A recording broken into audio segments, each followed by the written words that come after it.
Vinesh फोगाटचं Olympic गोल्डचं स्वप्न भंगलं। 50 kilo वजनी गटात 100 ग्रॅम वजन जास्त असल्यानं विनेश अपात्र घोषित।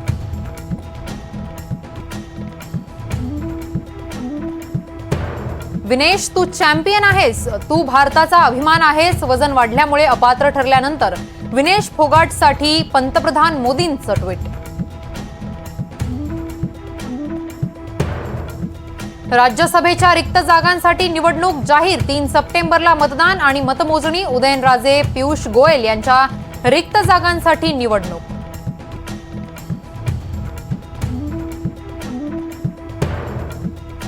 दिल्लीत उद्धव ठाकरेंची दिग्विजय सिंह यांच्यासोबत बैठक। विशाल पाटील, विश्वजित कदमही भेटीला।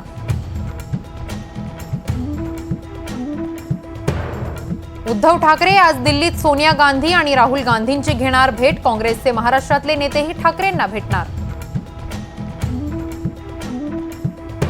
मराठा समाजाला दिलेली 55 लाख बनावट कुणबी प्रमाणपत्र परत घ्या। आंबेडकरांच्या रॅलीपूर्वी संभाजीनगरमध्ये बॅनर्स, सायंकाळी समारोप।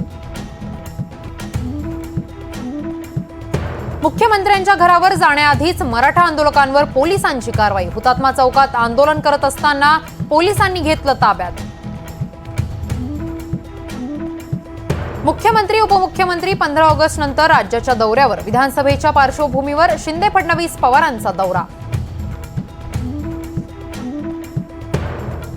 बांगलादेशातील हिंसाचाराचे कांद्यावर परिणाम। 70 ते 80 कांद्याचे ट्रक भारत बांगलादेश सीमेवर अडकले। भारत सरकार बांगलादेश दूतावासात आवश्यक तेवढाच स्टाफ ठेवणार। सूत्रांची माहिती। इतर कर्मचाऱ्यांना मायदेशी बोलवण्याचा निर्णय। शेख हसीनांना अमेरिकेचा झटका। व्हिसा रद्द। ब्रिटनकडूनही वेट अँड वॉचची भूमिका। तुर्तास मुक्काम भारतातच। नोबेल पारितोषिकाने सन्मानित मोहम्मद युनूस यांच्या नेतृत्वात बांगलादेशमध्ये अंतरिम सरकार होणार स्थापन। राष्ट्रपतींकडून सरकार बरखास्त।